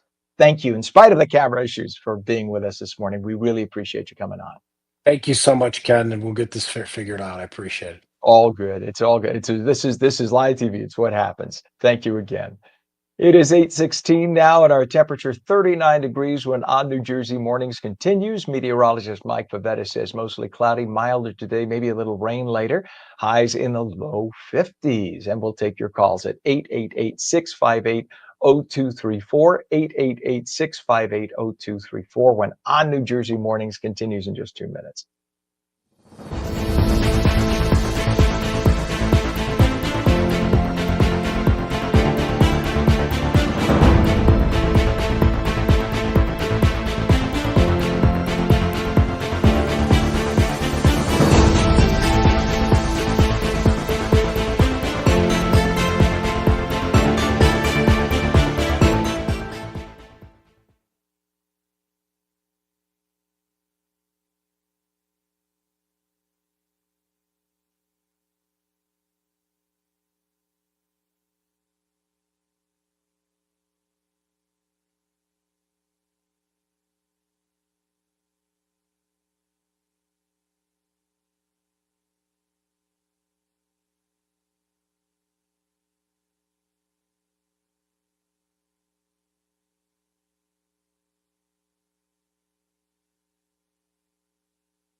Jersey Mornings, 39 degrees at 8:17. I'm Ken Rosato, and we go to meteorologist Mike Pavetta, a milder and possibly rainy Garden State forecast. Good morning, Mike.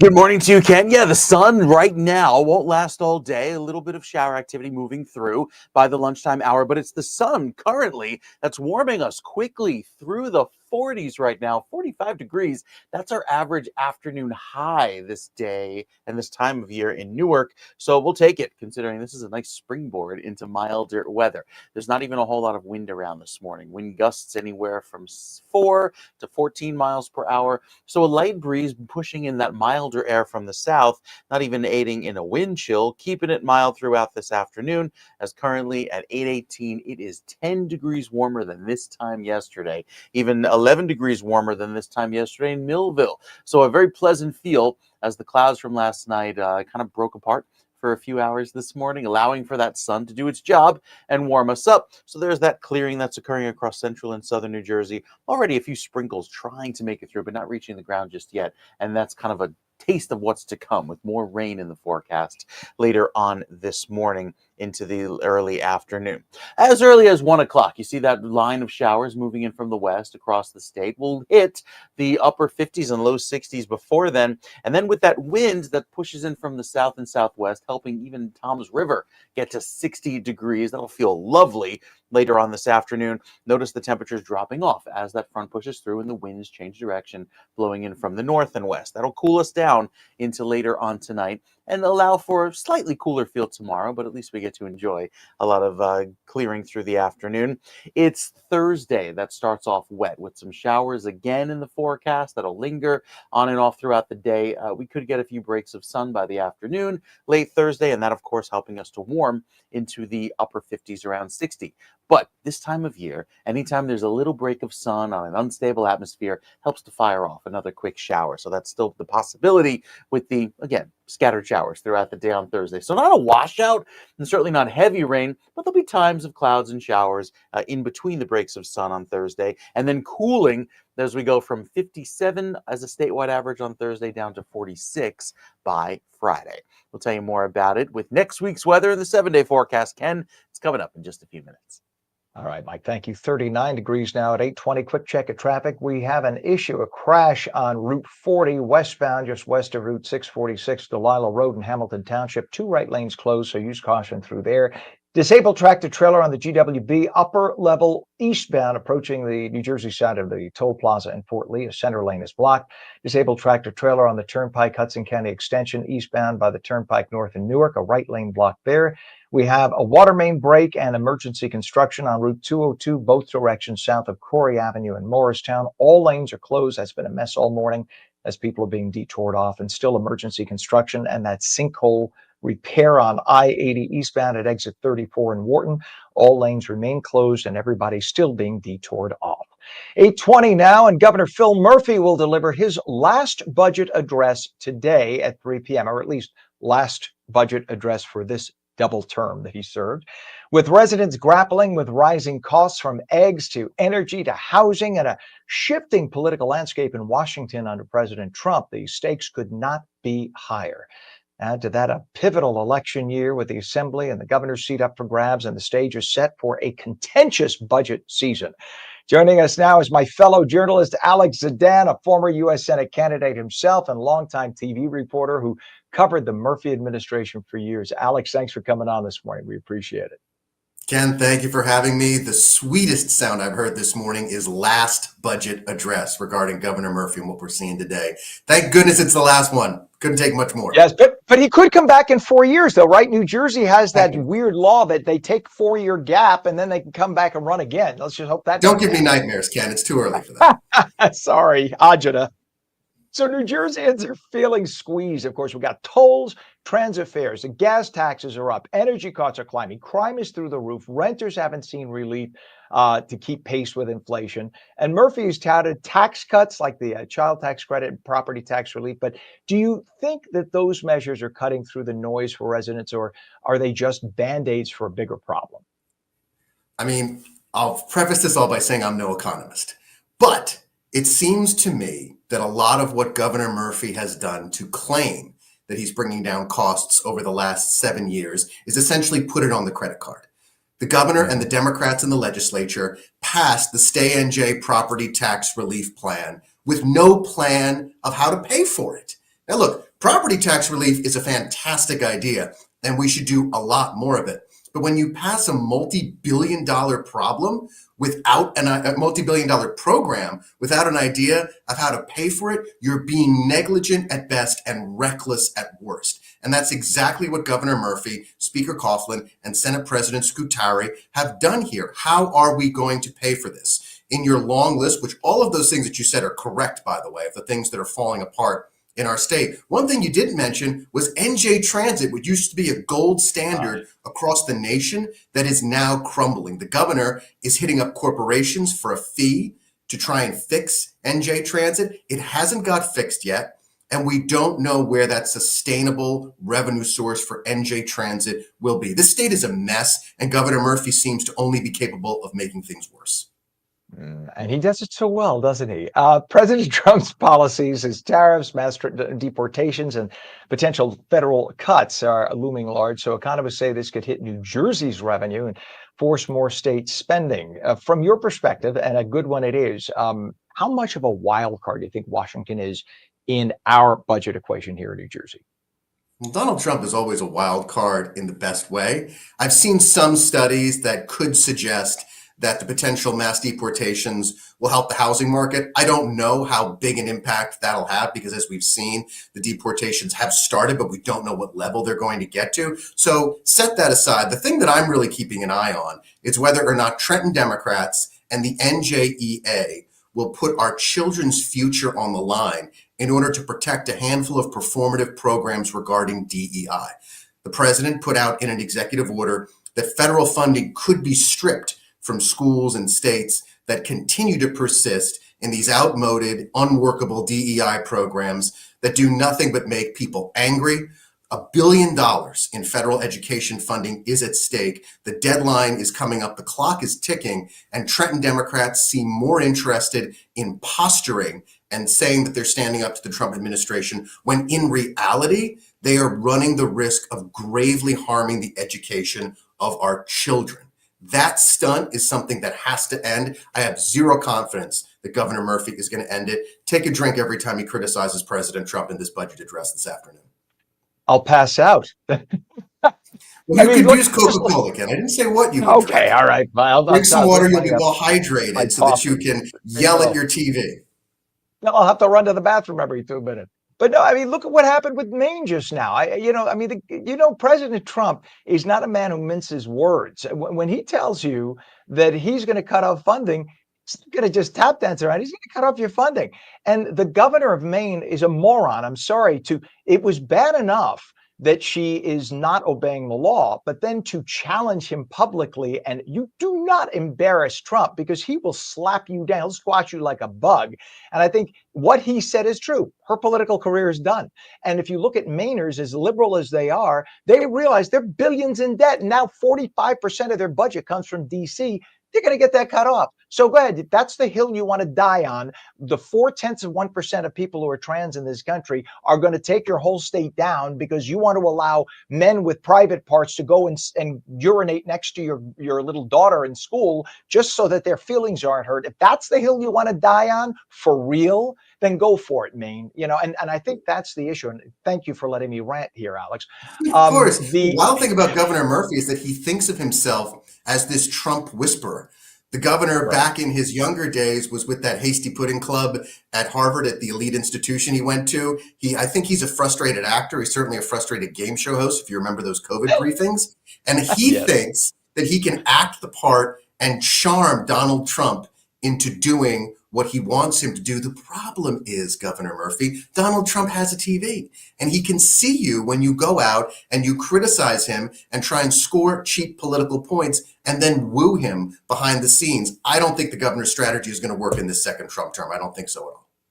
Yeah, it doesn't really help to say, listen, I have a garage, and above the garage, I'm so loving to an illegal migrant that I'm letting her stay out in the garage with the dog. She can stay upstairs. And by the way, after she cleans our toilets, then we'll put her back in the garage. I mean, I don't know about you. That was the creepiest description. And then the threat that he made to have federal agents come and get her. Go ahead, I dare you. I dare you. You think it was demeaning to the person that he was speaking about? It was. But that is the typical liberal who thinks they are crazy. Listen, and Alex, I've made no secret. I'm a gay man. I'm LGBT, but None of my friends in the LGBT community support all the stuff with the trans nonsense. Right. It is getting to the point where we're like, listen, if you're trans, God bless you, but we don't want 4-year-olds being talked to by somebody, in it being read in a library in school. I'm sorry, we're not for that. But you have people on the left who are virtue signaling, who think all people of the LGBT community are in lockstep, just like they thought that all people in the Hispanic community voted in lockstep and all people in the Black community vote in lockstep. This is But what you what should watch, Democrats do. what you should watch today in the speech, Ken, is how much time does Governor Murphy devote and how much money does he say he's going to spend on stockpiling mifepristone, the drug that Democrats fearmonger about the idea of Republicans restricting, that Governor Murphy, much like the nation has a strategic oil stockpile, is going to have a strategic abortion drug stockpile. I wonder how much of our money is going to be spent on that particular act of virtue signaling. We may find out this afternoon. Unbelievable, Alex. Look, the state's fully funding its school aid formula, of course, for the first time in years, but some of the districts are still losing out. Superintendents say that flat funding feels like a cut because you got all the rising costs. And if President Trump were to follow through on the scrapping of the DOE, what do you think will happen with New Jersey schools and property taxes? What I think is that about 5 or 10 people in the entire state understand the school funding formula. Governor Murphy's not one of them. I think that the school funding formula is deliberately constructed to be confusing and needs to be simplified. I think that it should be a pretty simple idea that the cost of educating a kid should be about the same wherever you are in the state, because every child is valuable and every child's education is important. I think that the state has to make sure that it doesn't take too large of a role in educating children, because in reality, we have local control. Our local school boards are the best places to determine how and where to educate the kids in those particular districts. We have local control for a reason. I frankly hope the Department of Education goes away on both the federal and the state level, because in reality, what it does, and this is important, it basically passes along the funding from one level of government to another. You should do that, but I don't know how many people it takes. It doesn't take all that many people. They do it. They do it in the process. I didn't mean to step on you, Alex. They do it, but in the process, they skim off the top as they pass it from one level to another. I will never forget as a kid visiting Washington, and I remember somebody telling me that for every dollar spent on welfare in the federal government, 17 cents 17 cents makes it to the recipient. So where does all that money go? You really truly want to help people. 100 years ago, there was no welfare system. You had charities, you had churches, but the left doesn't believe in religion. They hate religion. So they would rather control all the money and dole it out the way they want to. And this is the same thing with the Department of Education. Prior to 1980, there was no federal DOE. Somehow we all got educated. But now, and since, by the way, we have the federal DOE, our graduation rates have declined and people come out less educated. So clearly spending more money on a federal basis isn't the answer. So let me ask you this now. You have been on both sides, of course, of this. You've been a journalist, a reporter for years, and a darn good one. I remember watching you. And of course, you ran for Senate. So, or you ran for office, I should say. So now, what is the one thing that New Jerseyans should watch for when Murphy steps up to that podium today? Because you know what a politician would think like, although I don't mean that as a derogatory thing. And then as a journalist, it's like Hannibal Lecter. You got to get inside of these people in order to catch them, kind of that kind of thing. I think that no fava beans, though. Yes, what you're going to look for is how much of this is performative. I really mean that. How much of this is about dinging Trump and about standing up for what the governor calls Jersey values that he's never quite articulated. What is a Jersey value, and how does a guy from Massachusetts know what it is? So I think you look for that. You look for the defense of the appalling 7 years of his administration. He's going to be bragging a lot. But in reality, Ken, what you should really look for is your calendar, because nothing that is being said today really matters. And this is why. This budget is not being written today. It's not written previously. It's going to be written in the back rooms of the legislature and the governor's office by Democrats between now and about June 23rd. The budget deadline is June 30th. The state has to pass a budget, a balanced budget, by 11:59 p.m. on June 30th. That's state law. But what you've seen and what I've seen as a reporter is in this last week of June, when no one is watching, when people are starting to go away, when schools are closing for the summer and parents want to take their kids on vacation, Democrats are hauling out these massive budget proposals that no one has time to read. Occasionally, committees are voting on literally blank pieces of paper, and there are not enough Republicans in the legislature to stop it. This thing gets jammed through at the last minute with whatever the governor, Democratic Senate President, Democratic Speaker of the Assembly want. Those three men in a room, they write it, they put it together, and we pay for it. And if you don't like that, after you watch the speech today, go and find out who's running for state assembly in your district as a Republican and help them out, because that's my suggestion for what you should do today. Alex, I think you're being a little harsh. I mean, look, we all know for fact that there are both sides that will be looking at this budget, the ultra socialist liberal Democrats and the socialist liberal Democrats. So at least it'll be balanced when they sit down and write this ridiculous budget. Yes. No, the socialists that is and the for liberal.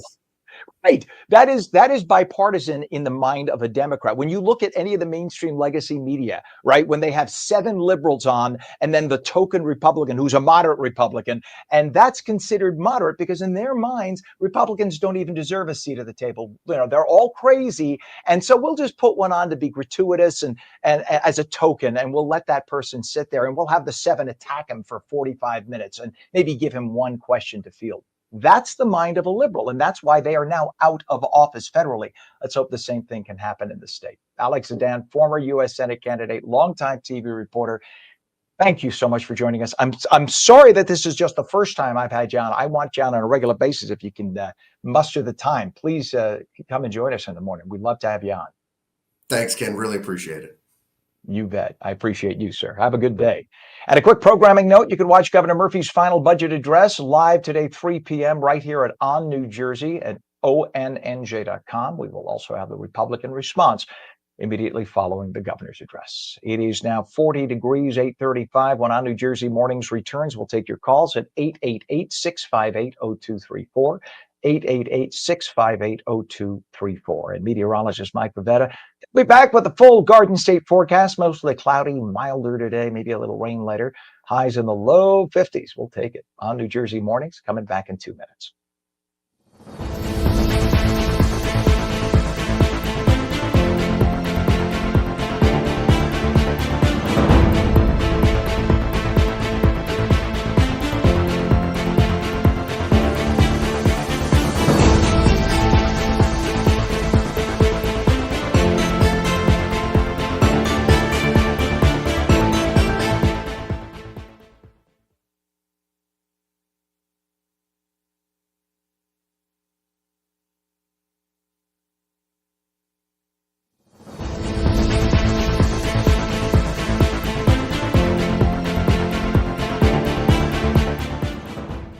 Good morning, 41 degrees at 8:36. I'm Ken Rosato. Welcome back to On New Jersey Mornings. Straight to meteorologist Mike Pavetta. A much milder, but possibly rainy Garden State forecast. I'll take that option there. Milder and a little rainy, Mike. Good morning. Sure. But Ken, if you get out right now, you can enjoy a little bit of sunshine that's around this morning, and that sun is really helping drive these temperatures up well above average today. By 9 o'clock this morning, we'll already be approaching 50. We'll be crossing into the 50s in Toms River, 51 for you, and then 60s by the early afternoon statewide, except for the coastal locations where that wind off of the water is keeping things quite chilly down along LBI and Atlantic City. But throughout the afternoon, I think we'll get a decent amount of light rain in northern New Jersey. It comes through again after 1, 2 o'clock, a quick little shower, and that will allow for temperatures to cool down just a little bit.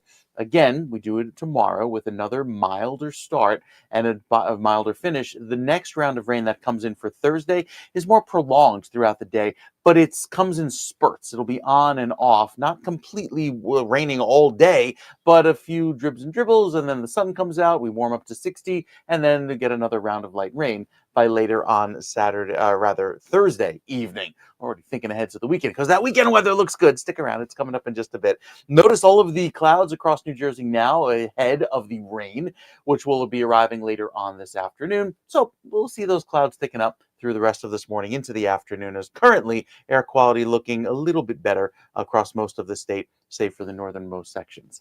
Central New Jersey today in Monmouth County, Freehold hits 60 as the high, 56 in Matawan, 58 back over toward Roosevelt, Monroe, and down by Mount Holly and Fort Dix, 62 for you, one of the warmest locations. Very pleasant weather.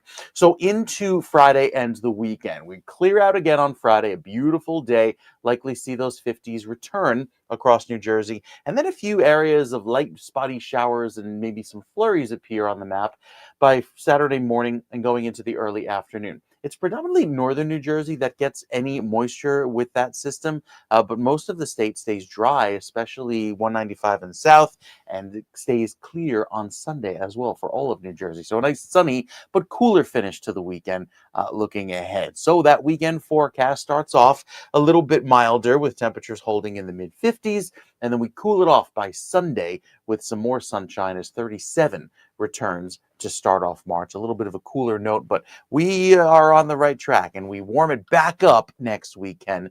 That 7-day forecast has a lot more warmth on it. It's coming up in just a bit. That we will take, Mike. Thank you, sir. It is 41 degrees now at 8:39. And in terms of traffic, we have a crash on Route 40 westbound west of Delilah Road in Hamilton Township. 2 right lanes closed, so use caution through there. A disabled tractor trailer on the New Jersey Turnpike Hudson County Extension, eastbound New Jersey Turnpike North and Newark, 1 right lane blocked.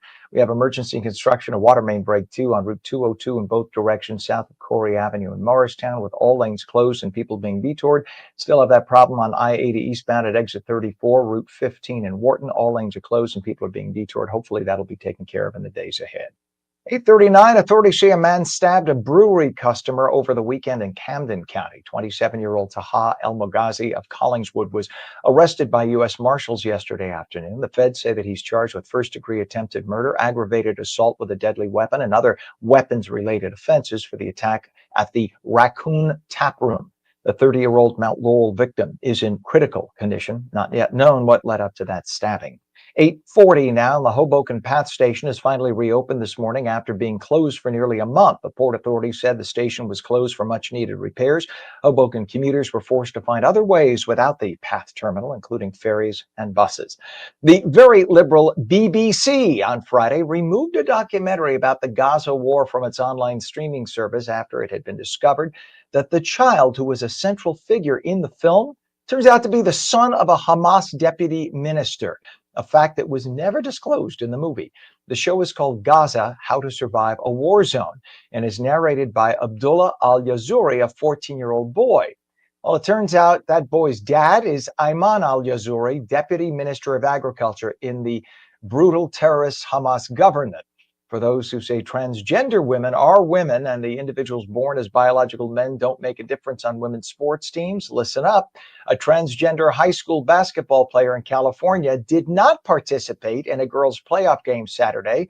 As a result, the previously undefeated team lost to their rivals by 26 points. Yeah, being a biological man at birth and transitioning has nothing to do, right, with a women's team. 8:41. The Vatican has released a 10-word update on Pope Francis' health yesterday, on the 10th day of the pontiff being in the hospital as he battles a lung infection complicated by the early stages of kidney failure. The most recent update on the Pope's condition says the 88-year-old Pope remained in critical condition but has not presented any further respiratory issues. He continues to receive oxygen and he underwent blood transfusions. His kidney issue has now been deemed under control, and the Pope is said to be alert and as well as can be under the circumstances. Certainly not in as dire a situation as he was the other day. 8:41, the Super Bowl champ Philadelphia Eagles, winners of their second Super Bowl in 7 years after beating the Kansas City Chiefs earlier this month, would love to visit President Trump this time around at the White House. Though the White House has not officially extended an invite yet, seems streamlining a bloated government, saving billions, trying to broker peace in the Middle East and in Ukraine, and rooting for the USA hockey team takes up a lot of time. But the invite will surely get there, and this time I'm sure the Eagles will accept it. There were rumors the Eagles had voted against making the trip. The report seems plausible because the Eagles and Trump failed to come to terms on a visit after Philly beat the Patriots in Super Bowl in 2018. Amid the player kneeling controversy, which Trump was a big critic of, and several players at that point voted not to attend, so they never did. 842, a former college soccer star has been arrested for murdering his little brother at a Princeton apartment building. Police say 31-year-old Matthew Hurtgen was charged with first-degree murder and weapons offenses for killing his 26-year-old brother Joseph. The Hurtgen brothers were raised in Toms River by their multimillionaire tech mogul father, David, and their mother, Deborah. Princeton police say they responded to an apartment fire report on Saturday. They discovered Joseph's dead body inside, along with a knife. Police believe Matthew used that knife and a golf club to brutally assault and murder his brother. They say he also killed his brother's cat. Vivek Ramaswamy officially launched his campaign for governor of Ohio yesterday, saying America is back and it feels fantastic. Ramaswamy is a former 2024 presidential primary candidate and was briefly co-head of Doge with Elon Musk. 843 from the You Can't Make This Stuff Up category. A woman who resigned her position at the Department of Health and Human Services to protest Secretary Kennedy's appointment and his criticism of Big Pharma pushing their COVID vaccines. Well, that woman has now taken a high-paying position with Big Pharma. Patrizia Cavazzoni, formerly the top regulator for the drug division, of the Food and Drug Administration, is now joining Pfizer as chief medical officer, making the six-figure salary. No conflict of interest there. It is 41 degrees at 8:44. When we come back, it'll be milder in New Jersey today, maybe a little rain afternoon. Meteorologist Mike Favetta will have the details. And we'll take your calls. We'll get squeezed in another call now at 888-658-0234 when On New Jersey Mornings continues after this.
Welcome back to On New Jersey Mornings. I'm Ken Rosato. It is 8:45 and a balmy 41 degrees. We'll take it. We're taking your calls at 888-658-0234, 888-658-0234, right to meteorologist Mike Pavetta with a milder but possibly rainy Garden State forecast. Mike, I was going to make it's National Clam Chowder Day. I was going to make clam chowder, but now maybe I'll make gazpacho. You got to turn on the air conditioning. It's getting hot up in New Jersey, especially with this heat. Yeah, it brings back 60-degree plus weather across the state today with the sunshine this morning, which goes to clouds by this afternoon and a little sprinkle across northern New Jersey. You'll notice some extra humidity to the air, kind of making it feel more like spring, but also the forecast reminiscent of spring with some clouds and showers one minute and then some sun the next. We're back to some rain as soon as we get to Thursday. Temperatures today feeling nice. 61 in Hamilton and Egg Harbor City. Down the shore, a little bit of a cooler breeze coming in off of the water, so you'll notice slightly cooler weather by at least 10 degrees down along the ocean front, but back toward inland areas, even toward Camden, 61 is your high today. We should be only climbing to 45 degrees, but that's where we're starting the day, so a very pleasant feel as the statewide average gets to 52, and our daylight hours getting longer and longer as we add this time of year about 2 to 3 minutes to our daylight hours each and every day.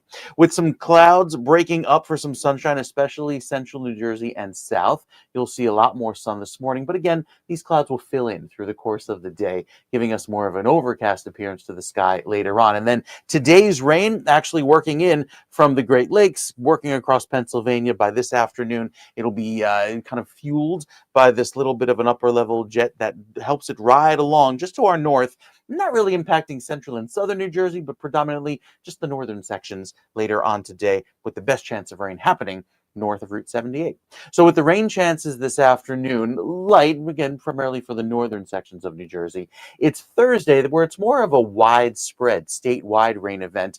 Even though it's not prolonged throughout the day, there'll be spurts on and off into the afternoon, but we'll also get a few breaks of sun Thursday. Note the temperature will still be back in the low to mid 60s by then. The cool down happens on Saturday, and that's with the potential for maybe a sprinkle or a flurry that arrives later Saturday morning.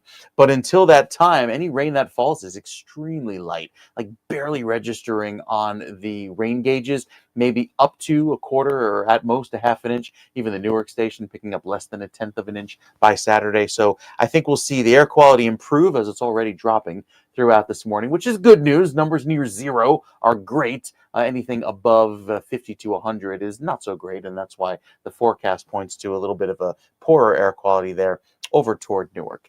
With our forecast bringing back the chance of a sprinkle this afternoon, we clear it out again for tomorrow, waiting for our next round of rain, which is again on and off, not completely widespread or a soaking event by any means for Thursday. And then that clears for a beautiful day on Friday. The temperatures stay mild until we get to this weekend, because Saturday and Sunday sees a little bit of a tumble, especially taking us back down to the 30s by the end of the weekend. So there's our little chance for rain in northern New Jersey today. Another shot on Thursday. But notice temperatures in the upper 50s each and every day. Friday is a little bit of a cool down with the sun, but I think by Saturday we bring back that 54 with sunny starts. And again, maybe a flake or flurry in northern New Jersey. Sunday and Monday sees a little bit of a cool down. Now, while southern New Jersey typically has milder weather, not this time of year. The reason being, these are for the shore points. And so with that, wind coming off of the water, it'll feel a little bit cooler by anywhere from 5 to 10 degrees, thanks to that ocean temperature still remaining in the low 40s. Saturday and Sunday also sees a cool down as well, with temperatures chilly by the end of the weekend. But there's time to rebound, and I think we will, Ken, because there's above average warmth that comes in for the first week of March. So we'll take every degree we can get. You know, above average is something my teachers never said when they were around me. It's just nice to hear it from you. I'm just saying. You're above average in my book, Ken. Thank you, Mike. And you are like the not the penultimate, but the ultimate. So there you go. Well, it's an Thank you very ebook. much. It's an ebook available on Amazon. So, I can't get the publishing deal yet. We will check you out tomorrow morning, sir. Thank you very much, and See thanks you for the then. mild weather today. You bet. It is now 41 degrees at 8:50, and we have still a lot of it hasn't been a massive amount of traffic, but it's been consistent through the morning. So we have a crash on Route 10 in both directions, Ridgedale Avenue and Hanover Township, 2 left lanes closed eastbound, 1 left lane closed westbound. We have a crash on 495 eastbound west of Route 3 in North Bergen, 1 center lane block. So that makes it a mess because it's right in the middle and you have to have emergency vehicles on either side to come in. We have emergency that water main break on Route 202, both directions south of Corey Avenue in Morristown, with all lanes closed and a detour, and still have that emergency construction and sinkhole on I-80 eastbound at exit 34, Route 15 in Wharton. All lanes are closed and people are being detoured. 8:51, if there was any doubt that many federal employees are doing lots of things other than work while they stay home, here's something that may convince you. Published reports say in the National Security Agency, a current and former employee have handed over chat logs from the NSA's Interlink messaging program. The logs date back through the Biden administration, and they are lurid, featuring wide-ranging discussions of sex, kink, polyamory, and castration. Again, these sexual group chats were occurring on government time on a secure government messaging program. One popular chat topic was male to female transgender surgery. The employees discussed hair removal, estrogen injections, and some very sexual details that we will not share here. The revelations come at a moment of heightened scrutiny for the intelligence community. The Trump administration has accused intelligence agencies of going woke, prioritizing left-wing activism over national security. You think? These chat logs confirm their suspicions and raise fundamental questions about competence and professionalism. 852, the bank accounts of liberal nonprofits administering a $20 billion climate program have been frozen as the program faces significant scrutiny from the Trump administration. One program in question, funded by the 2022 Inflation Reduction Act, which neither reduced inflation, whatever, it provided $20 billion to help finance the deployment of so-called climate-friendly projects, though it fails to define what those climate-friendly projects are. $20 billion, and they can't really account for it.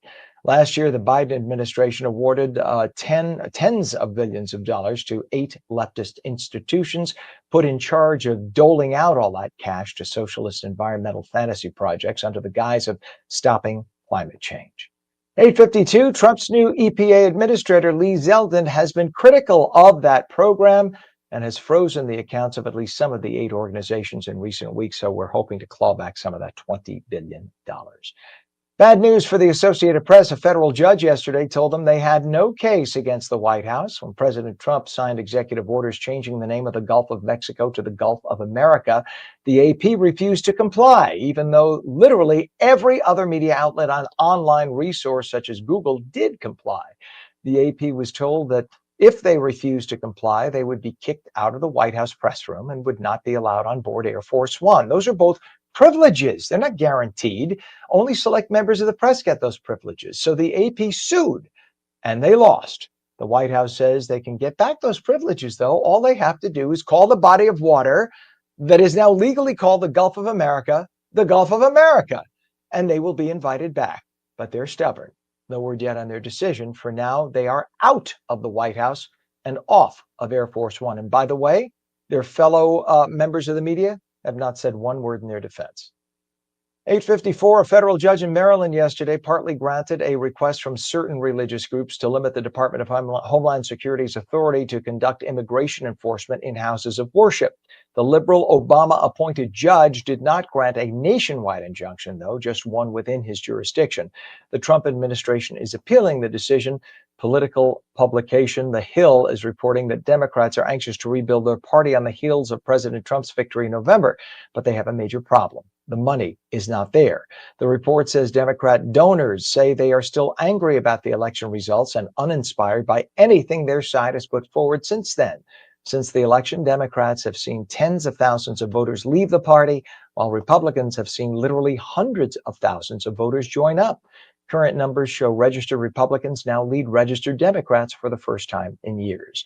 854, and let's see. Okay, I'm just tripping on myself here. Sorry, folks. I just read that one story. I want to touch on that. We just talked about in the state of New Jersey, how we now are seeing numbers of registered Democrats declining. In fact, in the state of New Jersey, it's by 14,000. And the number of registered Republicans is up by 145,000. So a significant shift, even happening in a slightly left of center state like New Jersey. 855, Lester Holt, the anchor and managing editor of NBC Nightly News for a decade, announced yesterday that he is stepping down from the long-running broadcast at the beginning of the summer. Holt will remain on the network, but in a lesser capacity, probably for less money too. NBC News did not immediately name Holt's successor. The two rumors being floated include NBC News weekend anchor Tom Llamas, or a move similar to what was done at CBS Evening News. People would be rotated through the position. That would save the network a lot of money. We're talking millions, at a time when fewer and fewer people are watching legacy broadcast media. 855, New York City Mayor Eric Adams announced yesterday the city will close the so-called asylum seeker arrival center at the Roosevelt Hotel. Close to 200,000 illegal aliens completed registrations at the Manhattan Hotel since its opening in May of 2023. In all, New York has welcomed at least 250,000 illegal aliens since Joe Biden took office, a move that has left the city many billions of dollars in debt and asking for federal taxpayer dollars to pay for it. And the very liberal BBC on Friday removed a documentary about the Gaza war from its online streaming service. after it was discovered the child who was the center figure in the film is the son of a Hamas terrorist, a fact that was never disclosed in the movie. The show is called Gaza: How to Survive a War Zone and is narrated by 14-year-old Abdullah al-Yazuri. Turns out the boy's dad is Ayman al-Yazuri, who is a terrorist with Hamas. The Vatican has released a 10-word update on Pope Francis's health yesterday on the 10th day of the pontiff being in the hospital as he battles a lung infection complicated by the early stages of kidney failure. The most recent update on the Pope's condition says he is stable. He's still in critical condition, but certainly is not as bad as things were. It is now 42 degrees at 8:57, and meteorologist Mike Pavetta says it's going to be milder today. Temps in the low 50s, maybe a little rain. And a quick programming note, you can watch Governor Murphy's final budget address live today, 3 p.m., right here on New Jersey and at ONNJ.com. We'll also have the Republican response immediately following the governor's address. And that's on New Jersey Mornings for your Tuesday. I'm Ken Rosato. Remember, you could stream us at ONNJ.com, Roku, Fire TV, News on, Samsung TV Plus, Apple TV, YouTube, Facebook, and X. And now we stream live on Rumble and Twitch. Just go to twitch.tv/OnNewJersey. We'll catch you again tomorrow morning at 7. Tell all your friends about it. Till then, have a great day.